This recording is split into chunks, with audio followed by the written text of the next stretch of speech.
মানসিক রোগটার জন্য চিকিৎসা করাইতে। এখন ও মনে করেন এই চিকিৎসার নামে ও করছে আমার উল্টাটা। ও 3টা তাবিজ আমার দিয়েছে, 3টা তাবিজ দিয়া মনে করেন ও আমার টাকা পয়সা অর্থ সম্পদ সব আতায় লেগেছে বিকাশ নাম্বারে। আমি ছিলাম অজ্ঞান অবস্থায়, আমার কাউকে বলতে দেয়নি, বুঝলেন। আমার তো ঘরের স্ত্রী, তারও বলতে দেয়, আমি বলিনি। আমার আর আমার মানে বোবা করে লাইব, বানায় লাইব, আমার মাইয়া মাইরে লাইব, পোলা মাইরে লাইব, মানে এগুলো আমার খালি হুমকি দামকি দিত।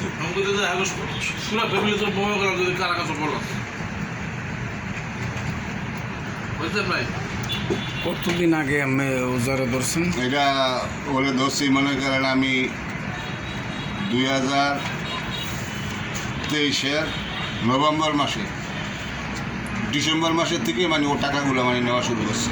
কত টাকা নিয়েছে? 23,88,000। 23,88,000। হ্যাঁ। কেমনে টাকাটা নিয়েছে কির মাধ্যমে?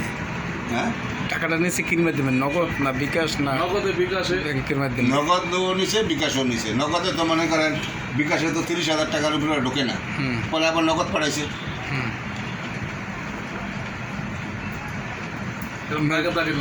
আমার বাসা কই? আমার বাসায় 11 নম্বরে। ওর বাসা কই?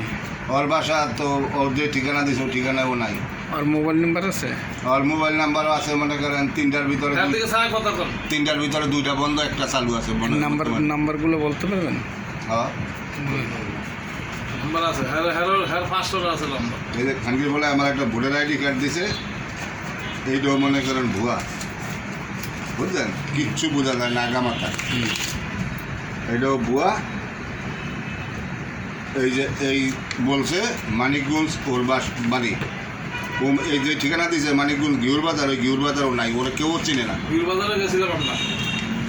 এই যে 3টা নাম্বারের টাকাগুলো সময়টা গেছে দেই দিচ্ছি করতে করতে পয়সা টাকা দিয়ে দেবো ওই দিয়ে দিতে আছে, এটি কইছে, বুঝতে পারছি। এই জন্য তোমরা আমরা আগে অ্যাকশন নিয়ে নিই। আমাদের লাস্টে যে আপনার টাকা দেওয়া বন্ধ করে দিচ্ছি, আরো 11,000 টাকা দে, 11,000 টাকা দে, তাই তো করে সব পাবি। এই 11,000 পরে আমি বললাম না, আর 11,000 দরকার নাই, আমরা আমার। এটা আপনার? হ্যাঁ, আর এটা হলো সিলিং বাজার। ঠিক আছে। আপনি কোনো আইনগত ব্যবস্থা নিয়েছেন? আইনগত ব্যবস্থা নাই, আমার নিজস্ব একজন লোক আছে পুত্রা, ওই পুত্রাই কইছে জিডিটা করে আনেন, হ্যাঁ যা করার এটা আমি দেখে করব। আমার দেশের বাড়ি কই? আমার দেশের বাড়ি শরৎপুর। আর ওই যে আসামির বাড়ি কই? আসামের বাড়ি বলছিল মানিকগঞ্জ। আসামির লোক কার মাধ্যমে পরিচয় হয়েছে? আসামের মাধ্যমে, মোবাইলের মাধ্যমে পরিচয়। রং নম্বরে? না, ওরই নাম্বার। ওর পাইছেন কেমনি? মোবাইলে ফোন করে যে ওর নাম্বার পাইছেন কই? এর নাম্বার পাইছেন কই? আসামির নাম্বার আপনি পাইছেন কই? এর নাম্বার পাইছি আমি ফেসবুকে। ফেসবুকে পাইছেন? ফেসবুকে কথা কইছে, ফেসবুকে সব কিছু। এই যে আমি অনলাইনে দিতে পারি। ফেসবুকে ইয়ে আছে? না, আমি মোবাইলে নিই, বাড়িতেই আনতে হবে। ফেসবুকের ইয়ে আছে, নাম্বার আছে? আচ্ছা, মোবাইল এখন আইবেন তো, মোবাইল লইবেন না, এবার এত ভুল করেন কেন?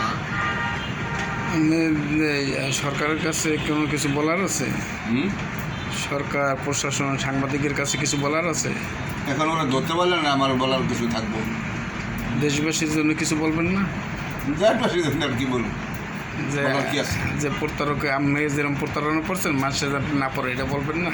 সেটা তো বলা যায়, যদি ধরা খাইতে আর বলতে পারবো।